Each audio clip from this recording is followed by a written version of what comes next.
네, 이곳 미국도 오늘 10일입니다만은 미국보다 시간이 더 빠른 한국은 일찌감치 10일이 됐죠. 그래서 한국 시간 10일 국회의원 총선거가 드디어 시작됐습니다. 영상을 보시는 시간에 따라서 이미 투표는 끝났고요. 개표가 진행되는 그런 순간일 수도 있는데요. 한국 총선 소식은 잠시 후에 이번 총선의 중요한 의미와 함께 관련 소식을 좀 전해드리겠고요. 자, 오늘은 이 끔찍한 한인 관련 소식, 또 그리고 부끄러운 한인 관련 소식 등 이 한인 관련 속보 두 개를 좀 먼저 전해드리려고 합니다. 자, 먼저 첫 소식 바로 전해드립니다. 남편을 결박한 뒤에 자신의 남편을 살해했던 이 한인 여교수가 유죄를 인정했습니다. 아이오와주 지역신문인 디모인 레지스터는 심슨 칼리지 경제학과 조교수였던 45살의 한인 여성 박고운 씨가 지난 4일 검찰과 유죄 인정 합의를 했다라고 전했습니다. 이 박 씨의 유죄 인정 공판은 이제 오는 25일 아이오와주 댈러스 카운티 법원에서 진행이 될 예정입니다. 1급 살인죄로 기소된 박고운 씨는 유죄를 이제 최종 법원에서도 인정받을 경우에 가석방 없는 종신형을 선고받을 수도 있게 됩니다. 자, 사건의 개요는 이렇습니다. 박고운 씨는 지난 2020년 2월에 자택에서 당시 41살이었던 남편 남성우 씨를 의자에 묶고 머리에 수건을 두른 뒤에 테이프로 고정을 하는 그런 과정에서 영화에서 볼 때 어떤 사람을 감금하거나 그럴 때 의자에 앉혀놓고 묶고 테이프로 뚫뚫뚫 말아서 감금하고 이러잖아요. 거의 비슷하게 그런 식으로 자신의 남편을 그렇게 했습니다. 남편과 어떤 과정을 통해서 이런 상황까지 만들어졌는지는 모르겠습니다만 그렇게 남편을 의자에 앉혀놓고 묶고 테이프로 뚫뚫뚫 말고 또 머리에 수건을 뒤집어 씌우고 그리고 결정적인 게 이 남편 입에 옷을 막 쑤셔 넣었습니다. 그래서 소위 입에 재갈을 물린다 그러죠. 재갈을 물린다는 게 그 자갈을 물린다는 게 아니라 입에다가 무언가를 잔뜩 집어서 넣어서 숨을 못 쉬게 만들 때 이제 그렇게 표현하는데 소위 입에 그 재갈을 물려서 질식사를 하게 한 혐의를 받고 있습니다. 이 박고은 씨는 남편을 움직이지 못하게 하려고 머리에 수건을 막 뚫뚫 두르고 또 덕테이프로 몸을 꽉 고정시키기까지도 한 것으로 알려졌습니다. 경찰 관계자는 용의자는 남편의 거듭된 요청에도 불구하고 풀어달라 요청에도 불구하고 이 결박을 풀어주지 않아서 결국은 사망에 이르게 됐다라고 밝혔습니다. 신고를 받고 경찰이 현장에 출동했는데요. 당시 박 씨는 남편에게 이 CPR, 심폐소생술을 실시하고 있었다고 합니다. 하지만 남편 남 씨의 그 입술은 이미 푸른색으로 변해 있었습니다. 경찰이 봤을 때 이 푸른색으로 입술이 변해 있다라는 것을 봤을 때는 이미 이제 숨을 거뒀다라고 판단을 한 거죠. 그러니까 CPR을 막 하고 있는 그 모습 자체도 저거 이미 죽여놓고 경찰이 오니까 저렇게 자신이 살리려고 애쓰는 것처럼 제스처를 취하는구나라고 판단을 했던 겁니다, 경찰은. 자, 경찰에 따르면 박 씨는 경찰이 도착하기 전에 결박에 사용했던 이 물품들을 마구 숨기면서 소위 증거를 은닉하려 한 혐의도 함께 받고 있습니다. 남편을 살해한 박고은 씨는 나름대로 이 재원이었는데 참 아깝게 됐습니다. 왜 이런 일을 저질렀는지 정말 이해하기 힘듭니다. 이 박고은 씨는 지난 2010년 뉴욕 대학에서 경제학 석사 학위를 받았고 뉴욕 시립대학에서 박사 학위를 취득했습니다. 그리고 이후 2017년에는 심슨 칼리지의 경제학과 조교수로 임용이 돼서 사실상 미국에서 현직 교수로 재직하고 있던 그런 상황에서 이런 끔찍한 범죄를 저지른 것입니다.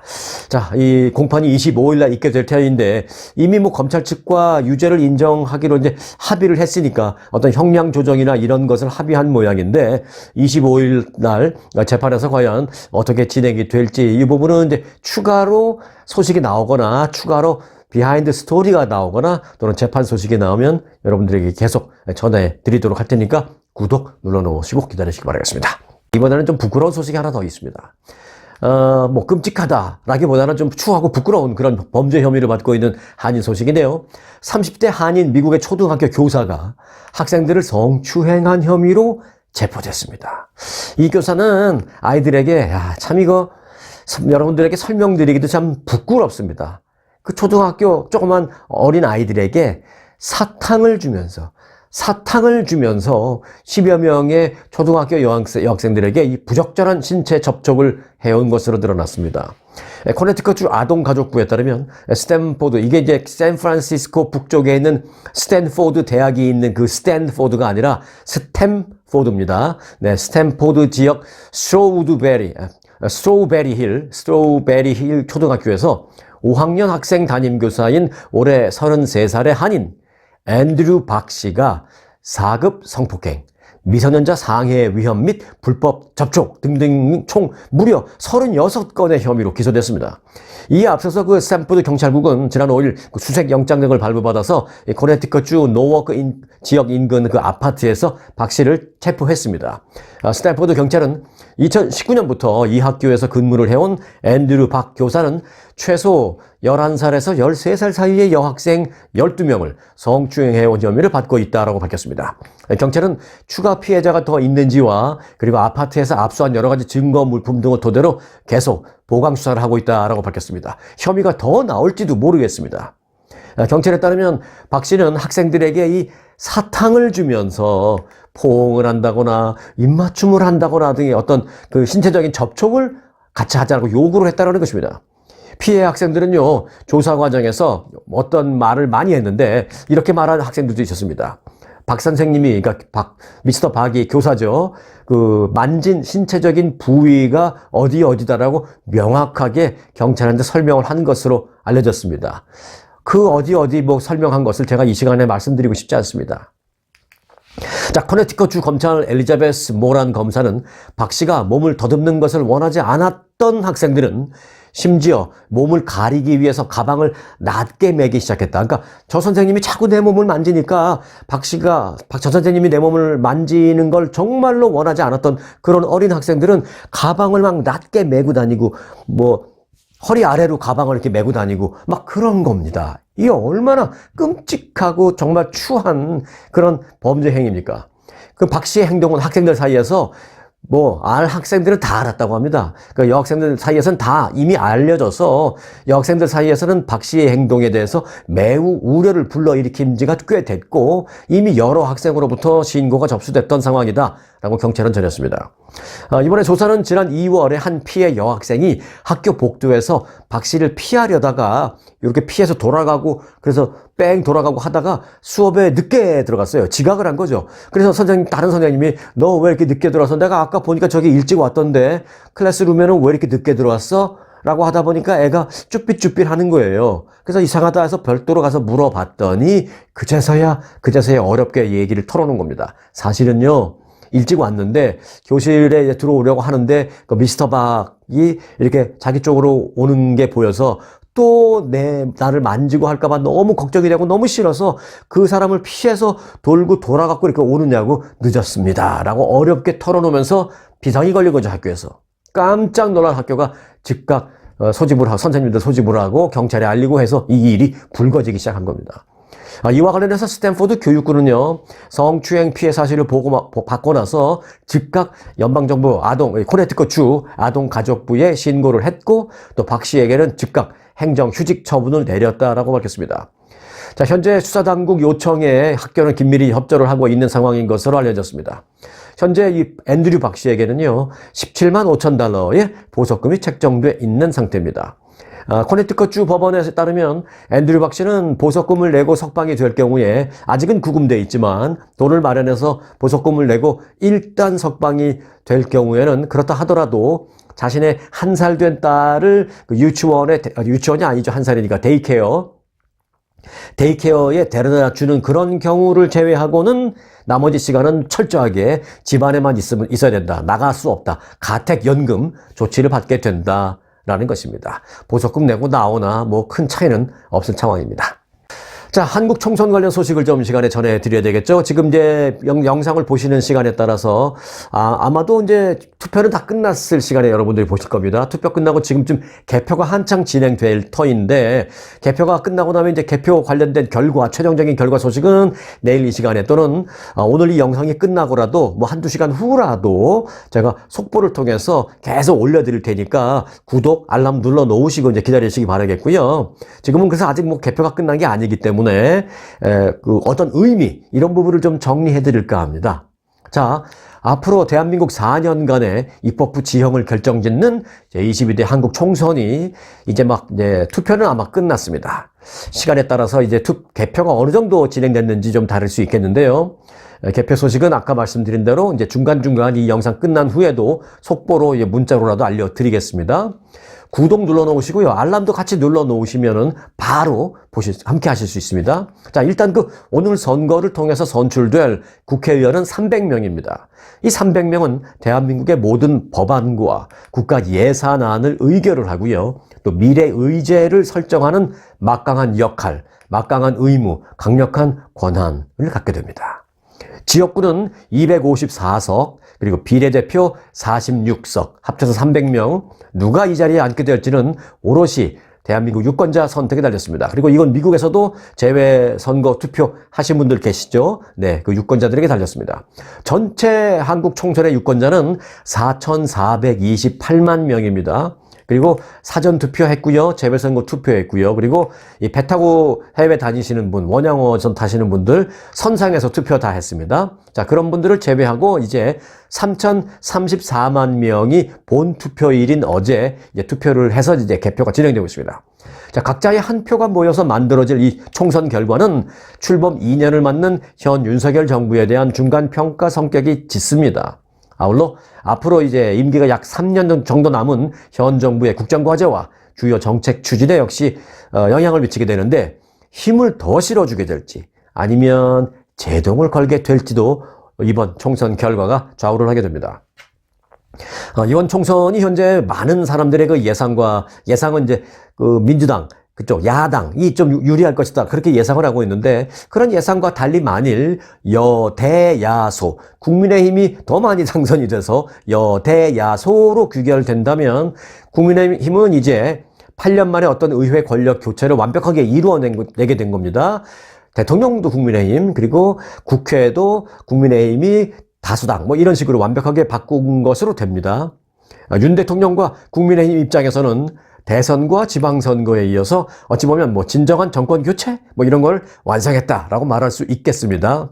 하지만 지금 현재 예상은 일단 다 야당이 유리할 것으로 보고 있기 때문에 그렇게 현재 예상대로 여소야대가 유지된다면 정권 심판론이 힘을 받게 되면서 이제 윤 대통령의 조기 레임덕이 가시화할 수도 있습니다. 또 정부의 국정 기조에도 대대적인 변화가 불가피해질 것으로 보입니다.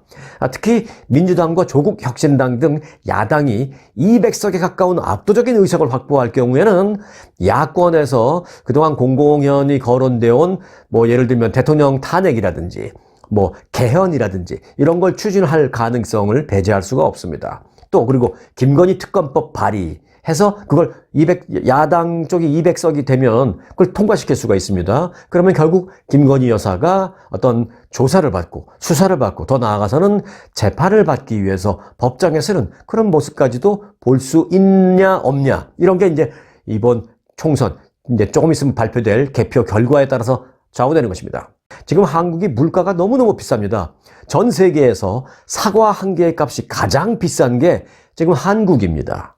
그리고 대파 얘기도 많이 나오고 합니다만은 대파와 일반파는 물론 다릅니다만은 미국에서는 일반파 작은 거지만 이렇게 한 단위 보면 대충 1불에 2개, 3개 팔 때도 있고 쌀 때는 5개씩 팔 때도 있고 비싸봐야 한 단에 1불 정도 되는데 대파 하나가 한국에서는 3,500원, 4,000원 이러잖아요. 875원은 그건 말이 안 되는 얘기고. 자, 그렇게 대한민국이 물가가 엄청나게 올라 있는 상태에서 그래서 이제 그런 부분도 과연 이번 총선 결과에 따라서 방향을 틀지 안 틀지도 중요합니다. 자, 그리고 멀게는 3년 뒤로 다가올 차기 대권의 향배도 이번 총선 결과에 좌우됩니다. 이번 총선 성적표에 따라서 대선 구도에 큰 변화를 피할 수 없는 상황입니다. 당장 유력한 차기 대권 주자를 꼽히고 있는 두 사람이 있죠. 일단 국민의힘 쪽에서 본다면 한동훈 위원장을 말할 수 있고 더불어민주당을 본다면 이재명 대표를 볼 수가 있습니다. 이 두 사람은 물론이겠습니다만은 여권 쪽에서는 또 다른 잠룡들 예를 들면 안철수, 원희룡, 나경원, 유승민 정도 되는 이런 사람들이라든지 아니면 이제 또 야권에서는 조국, 이낙연, 임종석, 김부겸 뭐 이런 분들이 소위 잠룡이라고 말할 수 있죠. 아직은 조용히 잠수 탄 듯이 숨죽이고 있지만 그들이 언제든지 용이 될 수 있는 소위 잠룡이라고 하는데, 잠룡들이 많이 있어서 이번 소위 잠룡들도 이번 선거에서 직접 선수로 뛰는 경우도 있고 아니면 코치로 뛰는 경우도 있고 한데, 여하튼 선수로 쪘든 코치로 쪘든 내심 자신의 차기 행보를 점쳐보는 그런 총선이 되고 있는 것입니다. 그래서 차기 대선에도 영향을 크게 미칠 총선이 되고 있습니다. 22대 국회의원뿐만이 아니라 차기 대권 구도까지도 엿볼 수 있는 이번 총선 소식. 자, 구독해 놓으시고 알람 설정해 놓으시고 제가 이제 몇 시간 뒤라도 계속 보내드릴 테니까 속보와 함께 분석도 함께 하시기 바라겠습니다. 참, 그런데요, 미국에 좀 걱정스러운 일이 있습니다. 일본의 후쿠시마 원전 사고 이후에 일본산 해산물을 다 안 먹으려고 하잖아요. 여러분 같으면 먹겠습니까? 뭐 안 먹고 말지. 그래서 뭐 중국은 완전히 수입 금지, 아직도 한국은 거의 수입 금지고 중국은 뭐 강경한 수입 금지. 그래서 이제 일본산 해산물을 다들 수입 금지를 하거나 아니면 어느 정도 일정 부분 수입이 돼도, 예를 들어서 뭐 후쿠시마 지역이 아닌 딴 지역 것은 우리가 받겠다 뭐 이런 식으로 해도 그래도 이제 안 먹는 경우가 많은데, 그렇게 일본산 해산물을 안 먹으려 하는데 조만간 이것 LA나 또는 다른 미국의 대도시에서 일본산 가리비가 마치 멕시코산인 것처럼 원산지 세탁을 거쳐서 버젓이 판매될 전망입니다. 자, 이 소식은요, 제가 잠시 후에 갖고 와서 전해드리겠습니다. 자, 저는 30초 후에 돌아오겠습니다. 초특급 아주투어 모국 관광, 우렁쌈밥, 대통밥과 꼬막 정식, 대명 롯데호텔 저녁 만찬 뷔페, 초특급 호텔과 호텔 식사로 모시는 아주 투어, 세계 7대 자연문화유산 제주, 아주만의 초특급 롯데와 신라호텔, 금수강산 그리운 추억, 부산 해운대, 경주 설악산의 모국 관광, 친절하고 재밌는 가이드는 아주의 자랑, 먹기행, 맛기행, 호텔도 최고, 식사도 최고, 모국 관광은 역시 1등 아주 투어. 자, 일본 정부가 후쿠시마 제1원자력 발전소 오염수 해양 방류로 중국의 수출길이 막힌 그 일본산 가리비를 멕시코 엔세나다에서 가공해서 LA 등 미국 대도시에 수출할 계획인 것으로 알려졌습니다. 일본 무역진흥기구는 지난 2월부터요, 멕시코 엔세나다가 어디입니까? 이 LA 사시는 분은 다 아시잖아요. LA에서 남쪽으로 계속 5번 프리웨이 타고 내려가면 이제 샌디에고 나오고, 샌디에고에서 20-30분만 더 가면 이제 끝나죠. 미국이 끝나죠. 국경이죠. 그런데 이제 그 국경을 통과해서 멕시코로 계속 가면 가장 먼저 나오는 소도시가 이제 티화나. 이건 뭐 거의 국경에 붙어 있는 작은 도시 티화나. 그 티화나에서 한 2시간 정도만 더 바닷가를 끼고 달리면 나름대로 굉장히 아름다운 풍광의 도시가 나옵니다. 그 도시가 바로 엔세나다입니다. 그러니까 샌디에고에서 뭐 한 2시간 반 정도, 3시간, 그리고 샌디에고에서 LA까지로 따진다면 한 2시간, 그러니까 그 엔세나다라는 그 도시에서 국경을 통과해서 LA까지 와도 차로 그저 한 5시간이면 오는 겁니다. 자, 그런 엔세나다에 있는 멕시코 수산물 가공업체 3개 공장과 협력을 해서 계약을 맺고 일본산 가리비 그 폐각, 그러니까 조개 껍질을 다 떼어내고 이제 잘 깨끗하게 정리하고 해서 잘 만드는 그런 패키징을 하는 그런 그 공장이죠. 그런 폐각 가공 공장을 운영을 하는 그런 협약을 맺었다라고 밝혔습니다. 그리고 지금 이미 그런 작업을 하고 있습니다. 일본 무역진흥기구는 이 엔세나다라는 멕시코 도시가 LA까지 자동차로 그저 한 5시간 정도 소요되는 가까운 거리이기 때문에 이 가공 공장에 일본산 가리비가 도착한 후에 껍질째 그냥 통째로 도착한 후에 가공을 다 한 뒤에 바로 LA로 가는 데까지 다 합쳐봐야 그저 만 하루도 안 걸린다라는 것이죠. 일본에서 원산 오리지널 가리비가 와도 가공하는데 몇 시간, 패키징해서 운반하는데 5시간. 그러니까 만 24시간이 되기도 전에 일본산 가리비가 멕시코를 통해서 LA에 딱 도착할 수 있다라는 그 점을 일본에서는 파악한 것입니다. 그 점을 노리고 있는 것입니다. 이에 따라서 후쿠시마 원전 사고 이후에 한국과 중국에서 판매하지 못하는 그 일본산 가리비가 멕시코를 거쳐서 LA 지역에서, 그리고 LA를 통해서 미 대도시로 대거 유통되고 판매될 전망입니다.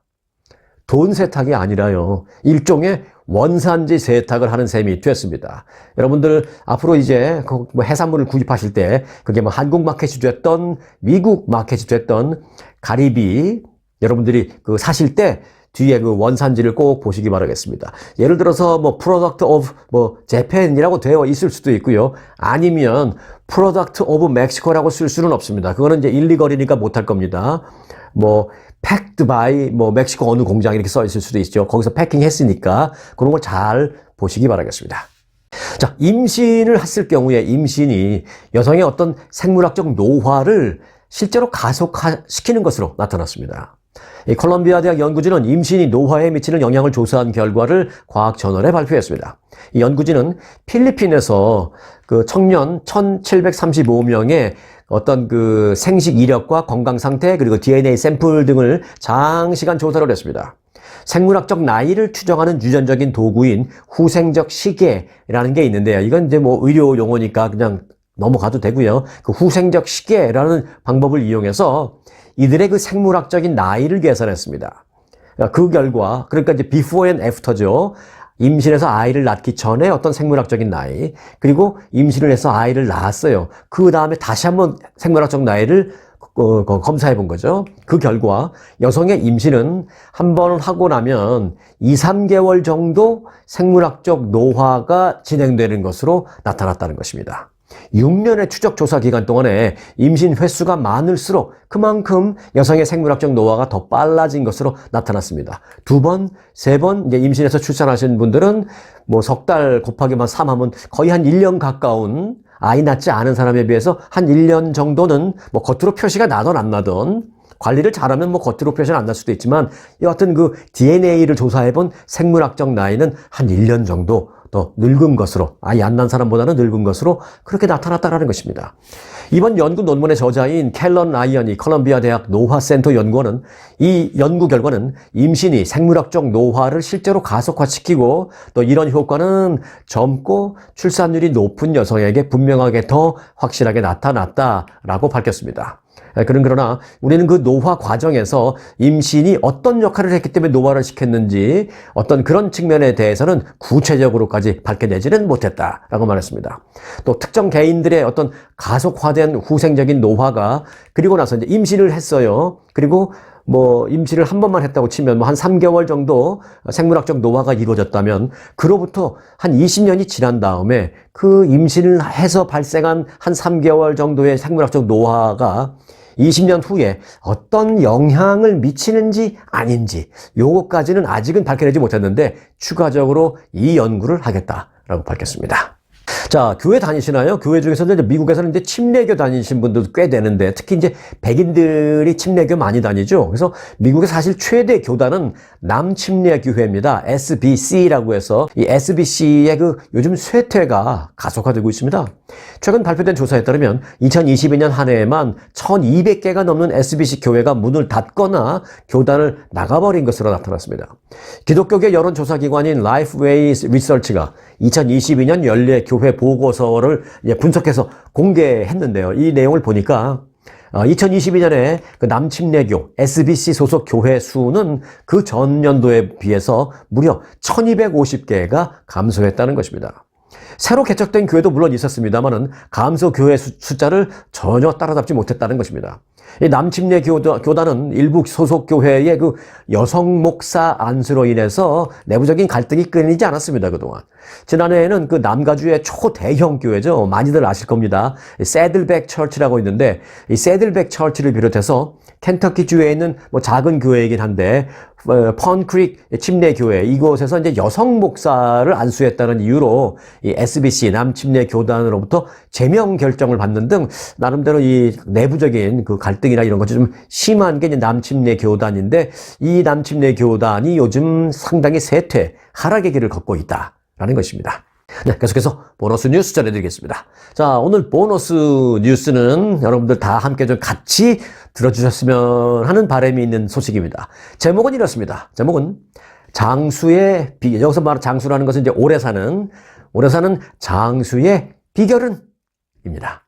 자, 영국의 111살 된 남성이 기네스북 세계 기록이 인정한 세계 최고령 현존하는 남성의 이름을 올렸습니다. 111살. 그런데 이 111살의 이 할아버님, 자신의 장수 비결이 무엇입니까? 라고 기자들이 물었는데 이렇게 대답했습니다. 내가 오래 사는 비결이요? 그건 나는 내 생각에 그냥 운이라고 생각합니다. 라고 말했습니다. 자기가 럭키하다라는 것이죠. 운이라고 말했습니다. 1912년 8월 영국 북서부 리버풀에서 태어난 존 알프레드 타니스우드라는 이 할아버님은요, 지난 4일 111살 그리고 222일의 나이를 맞았습니다. 111살, 222일. 그러니까 이제 조금만 더 있으면 이제 112살 되시는 거예요, 이분. 한 넉 달만 더 있으면, 넉 달 반 정도. 그래서 이제 생존하고 있는 최고령 남성 인증서를 그날 받았습니다. 타니스 우드는 장수 비결을 묻는 기자들의 말에 그저 순수한 행운이라고 생각합니다. 라고 말하면서 조금 덧붙인 말이 있습니다. 장수하거나 또는 뭐 단명을 하거나 뭐 사람의 운명은 둘 중 하나인데 사람이 할 수 있는 일은 내 생각에는 거의 없는 것 같습니다. 라고 이야기했습니다.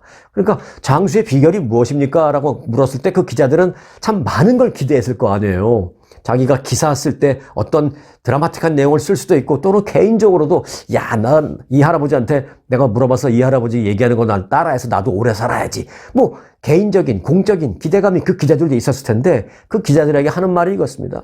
오래 살든 오래 못 살든 이 다 둘 중에 하나인데 사람이 할 수 있는 일은 거의 없는 것 같습니다. 나는 그냥 운이 좋았던 것 같습니다. 이렇게 말해버리니까 기자들이 일견 좀 허탈해진 거죠. 예.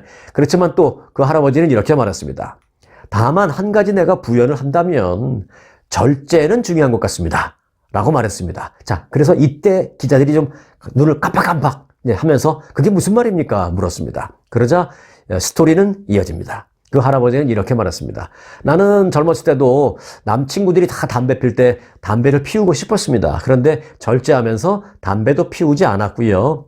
술도 뭐 안 마신 건 아닌데 남들 많이 마시고 흥청망청할 때 나도 그렇게 뭐 좀 많이 뭐 마시고 싶고 그런 적도 많이 있었지만 나름 또 그때 또 절제하고 술도 많이 마시지 않고 조금씩만 마시고 그런 생활을 해 왔습니다. 그렇게 말하면서 너무 많이 마시거나 너무 많이 먹거나 너무 많이 피우거나 또는 뭐 운동도 예를 들어서 운동한다고 너무 많이 걷거나 이런 것도 난 좋지 않다고 생각합니다. 무엇이든 너무 과하면 결국 고통받게 될 것 같습니다. 라고 어찌 보면 자신만의 철학을 밝혔습니다.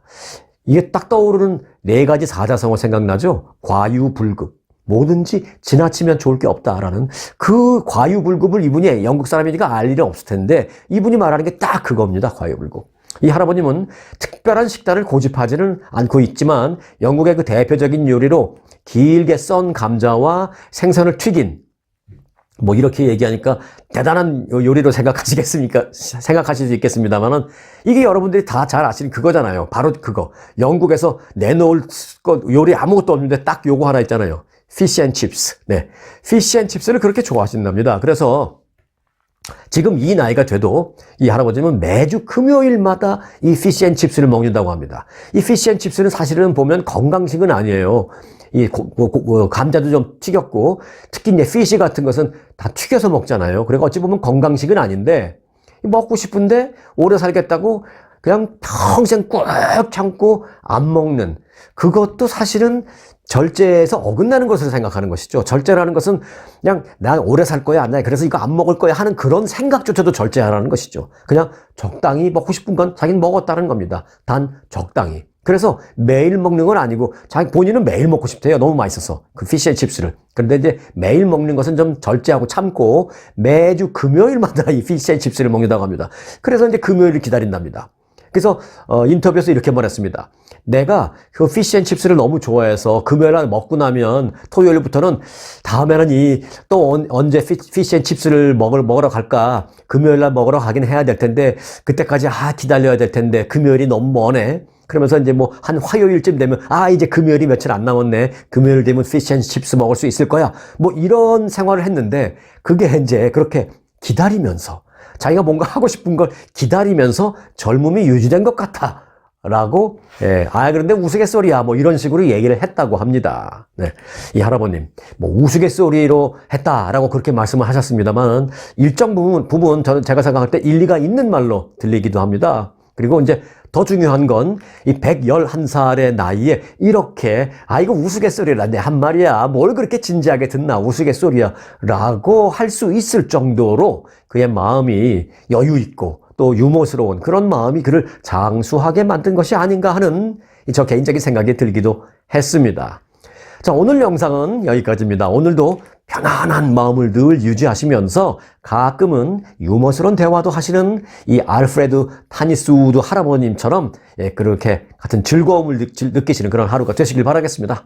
네, 언제나 스토리가 있는 뉴스, 송혜커의 스토리 뉴스 마칩니다.